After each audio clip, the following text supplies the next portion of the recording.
Nifty में है इस वीक बड़े मूव की तैयारी। क्या आप भी इस बड़े मूव को पकड़ना चाहते हैं? अगर हाँ तो इस वीडियो को लास्ट तक देखिए, जिससे किस तरीके से आप उस मूव को पकड़ सकते हैं इसके ऊपर हम डिस्कशन करेंगे। आइए चलिए चलते हैं चार्ट पे।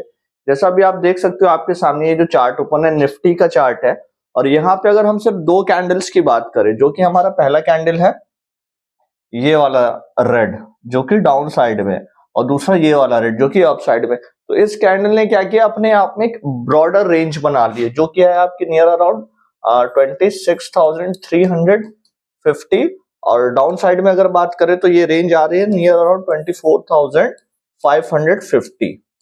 ठीक है, तो नियर अबाउट 15 to 1700 पॉइंट की इस रेंज में अभी मार्केट रहने वाला है। जब तक ये ब्रॉडर रेंज ब्रेक नहीं होती कोई बड़ा मूव नहीं आएगा। तो अब इस रेंज में मार्केट कैसे अनफोल्ड करेगा मूव को, वो अप जा सकता है या डाउन जा सकता है, तो आइए अब इस चीज को डिस्कस करते हैं। तो यहाँ पे अगर हम देखें तो यहाँ पे ये गैप अभी भी पेंडिंग है, तो ये गैप फिलिंग पॉसिबल है कि हो सकती है, बट यहाँ पे अगर आप एक चीज फोकस करोगे तो आपको देखने को मिलेगा, ये पॉइंट आप देखो कि प्राइस क्या हुआ जब जब नीचे आया है ना, तो क्या हुआ, यहां से बाइंग इन्फ्यूज हुई है, बाइंग आई है और प्राइस को ये ऊपर लेकर के गए। ठीक है, तो प्राइस को कहीं ना कहीं यहाँ पे बायर्स क्या हैं, एक्टिव हैं और अपनी पोजीशन को कॉन्टिन्यूअसली क्रिएट कर रहे हैं। अब इसमें हम वीकली और शॉर्टर टाइम फ्रेम पे देखते हैं, जिससे कि हमें ब्रॉडर व्यू मिल सके कि इसमें हमें किस तरीके से ट्रेड करना है। तो वीकली चार्ट अगर हम देखते हैं तो वीकली चार्ट पे आप देखो ये तीन कैंडल के पूरे मूव को इस एक कैंडल में क्या है कि एनगल्फ करने का कोशिश किया, बट अपर साइड से इसमें रिजेक्शन आया है। ठीक है, बट फिर भी एक ब्रॉडर मूव हमें कैप्चर होता हुआ दिखा, और यहाँ पे लोअर लेवल पे सपोर्ट, यहाँ पे सपोर्ट लेता हुआ मार्केट दिख गया। तो अभी उतना कुछ मेजर चेंजेस वीकली चार्ट पे नहीं दिख रहा। वीकली चार्ट पे अगर आरएसआई देखे तो अभी 50 के ऊपर आ चुका है, तो वो भी इंप्रूव हुआ है, 40 के एरिया से सपोर्ट लेकर के वो भी शिफ्ट किया है, बुलिश साइड अभी जा रहा है। ठीक है, तो चार्ट इंप्रूव्ड है अप साइड के बाइस के साथ। अब डेली चार्ट देखते हैं। डेली चार्ट पे अगर आप देखोगे तो सेम स्टोरी यहाँ पे भी है, डाइवर्जेंस आया back to back, and then divergence ने अपना काम किया, प्राइस ऊपर गया और ऊपर लेवल पे प्राइस फुल ऑन ट्राई कर रहा है सस्टेन करने का। तो अब मंडे के लिए या इस कमिंग वीक के लिए हम कैसे इसमें ट्रेड प्लान कर सकते हैं ये देख लेते हैं। तो इसके लिए हम आ जाएंगे आवर्ती चार्ट पे।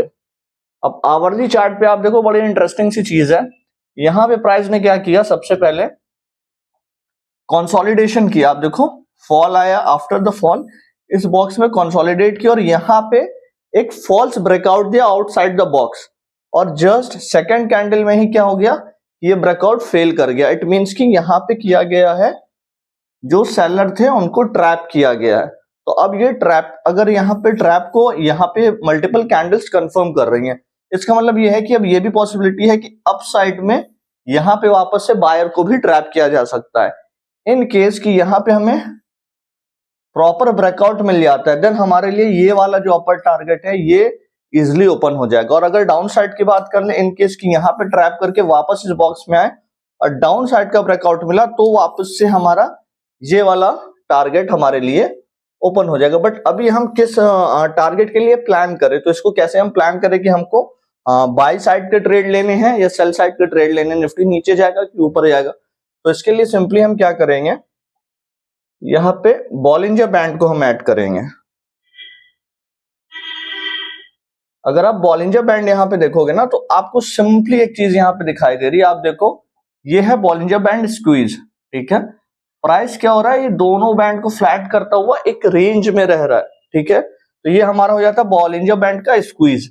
अब इस स्क्वीज का जिस साइड में ब्रेकआउट आएगा, क्यों, क्योंकि देखो अभी क्या है, weekly RSI almost neutral to positive है, daily RSI almost neutral to positive है, और आवरली आरएसआई ये भी ऑलमोस्ट आपका पॉजिटिव ही है। तो यहाँ पे बायस मोस्टली जो बन रहे हैं वो कौन से बन रहे हैं, अप साइड के बन रहे हैं, और इसको सपोर्ट कौन कर रहा है, ये फॉल्स ब्रेकआउट भी इसको सपोर्ट कर रहा है। इन केस मंडे को अब ये स्क्वीज का ब्रेकआउट ऐसा होता है, ठीक है, और इस ब्रेकआउट के पास आरएसआई का वैल्यू आप चेक करना, अगर विद इन 65 है तो इसका मतलब है कि ये ब्रेकआउट काफी अच्छा चलने वाला है, और यहाँ पे फिर हम इसको लॉन्ग साइड के लिए देख सकते हैं, अपर लेवल के लिए।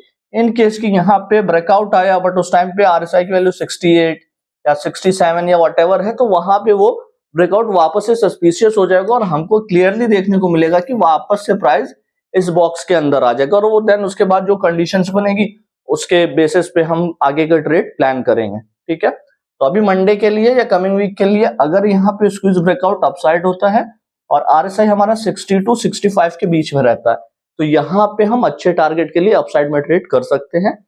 इन केस यहाँ से वापस अंदर आ जाता है तो वापस से हमें साइडवेज मूवमेंट देखने को मिलेगा। तो ये ओवरऑल निफ्टी का व्यू है इस करंट वीक के लिए। अब बात कर लेते हैं सेक्टर्स की। तो इस वीक जो है दो मेजर सेक्टर हैं जिसमें हम पोजीशन बनाने के लिए देख सकते हैं। पहला सेक्टर हमारा एफएमसीजी है जो कि नियर अबाउट बॉटम आउट हो चुका है। ठीक है, मोस्टली जो सिग्नल्स हैं वहां पे वैसा दिख रहे हैं कि बॉटम आउट हो चुका है और यहाँ से इसमें अच्छे मूव्स आएंगे। सेकंड जो सेक्टर है वो है हमारा रियलिटी का।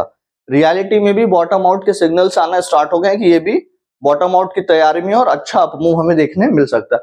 अब इस और थर्ड आईटी है, बट आईटी में अभी टाइम लगेगा। ठीक है, आईटी का स्टॉक अभी mean sector completely bottom out नहीं हुआ है, अभी ये थोड़ा सा टाइम लेगा। हो सकता है कि नेक्स्ट वीक के बाद इसमें कुछ बॉटम आउट के सिग्नल्स हैं, बट आईटी स्टिल अभी जो है थोड़ा प्रेशर में है। तो सबसे पहले एफएमसीजी के स्टॉक्स की बात कर ले तो पहला स्टॉक जो रहेगा वो रहेगा हिंदुस्तान यूनिलीवर। हिंदुस्तान यूनिलीवर में अच्छा मूव हम एक्सपेक्ट कर सकते हैं। यहाँ पे अगर आप देखोगे एक अच्छा इसने राउंडिंग स्ट्रक्चर भी बनाया हुआ है।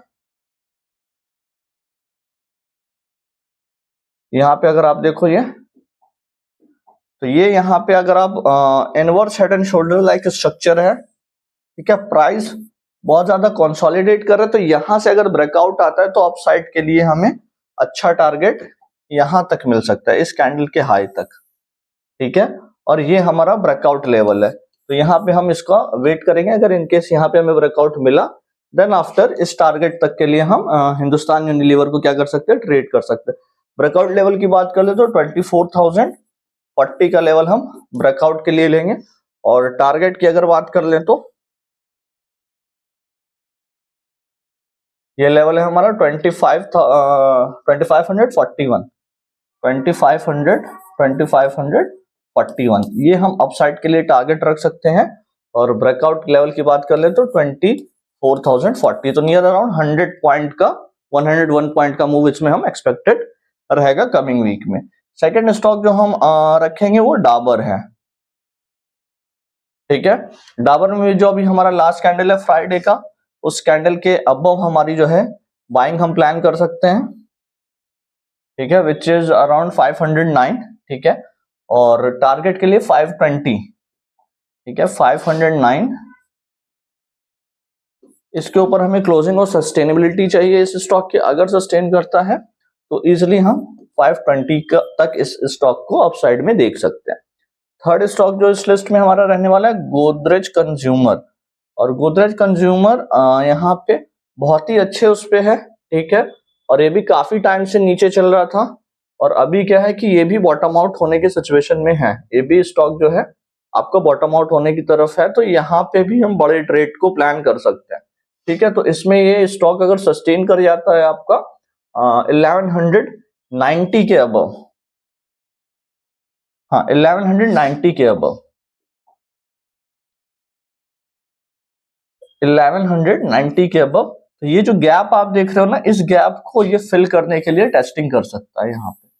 ठीक है, तो ये हमारा रहेगा गोदरेज कंज्यूमर आने वाले वीक्स के लिए, और ये मूव हम इसमें देख सकते हैं।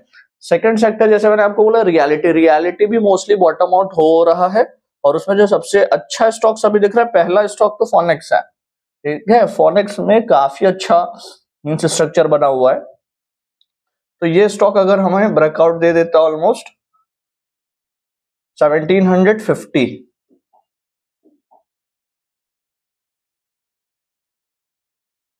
1750 के ऊपर अगर ये सस्टेन करना स्टार्ट कर देता है देन आफ्टर हम इसमें भी अपसाइड के ट्रेड को प्लान कर सकते हैं बड़े टारगेट के लिए। फिलहाल इसमें 1:1 का भी रेशियो लेकर के हम जाएंगे। ठीक है, इनकेस की यहाँ पे सस्टेनेबिलिटी मिलती है देन उसके बाद बड़े टारगेट को भी हम कमिंग वीडियोस में डिस्कस करेंगे। तो ये हमारा फर्स्ट स्टॉक हो जाएगा। सेकेंड स्टॉक जो है वो है हमारा ओबरॉय। ओबरॉय में भी ठीक ठाक स्ट्रक्चर डेवलप हो रहा है। ठीक है, इसमें भी हमें एक मूव चाहिए जो कि चाहिए विच इज ये अगर सस्टेन कर लेता है 1560 के अबव। ठीक है, 1560 के अबव, 1560 के अबव। तो यहाँ पे जो आप गैप देख रहे हो, इस गैप को फिल करने के लिए विच इज नियर अराउंड 1600 है ना, 1620 के अप्रॉक्स में है। तो इस गैप की टेस्टिंग के लिए ये स्टॉक जा सकता है। ये हमारा सेकंड स्टॉक है। और एक स्टॉक और है हमारा डीएलएफ। तो डीएलएफ में क्या है, डीएलएफ में मे बी आपको थोड़ा सा अभी टाइम लगे और यहाँ पे आपको कुछ डाइवर्जेंस देखने को मिल जाए। ठीक है, वीकली चार्ट की अगर हम बात कर ले, है ना, तो वीकली चार्ट पे हो सकता है कि इस रेंज में ये वापस है और यहाँ पे डाइवर्जेंस क्रिएट करके चले। ठीक है, तो इसको क्या करेंगे हम, वॉच लिस्ट में ही रखेंगे अपनी। नेक्स्ट वीक में अगर इसमें कुछ ब्रेकआउट आता है, जैसे यहाँ पे अगर आप देखोगे तो ये वाला ब्रेकआउट है मेनली हमारा, विच इज नियर अराउंड 675। तो ये लेवल अगर ब्रेक करके सस्टेन करता है, देन आफ्टर इसमें भी हम अच्छे अप मूव को जो है एक्सपेक्ट करेंगे, और विच इज नियर अराउंड आपका 700 के अप्रॉक्स में हम इस स्टॉक को अपसाइड में देख सकते हैं।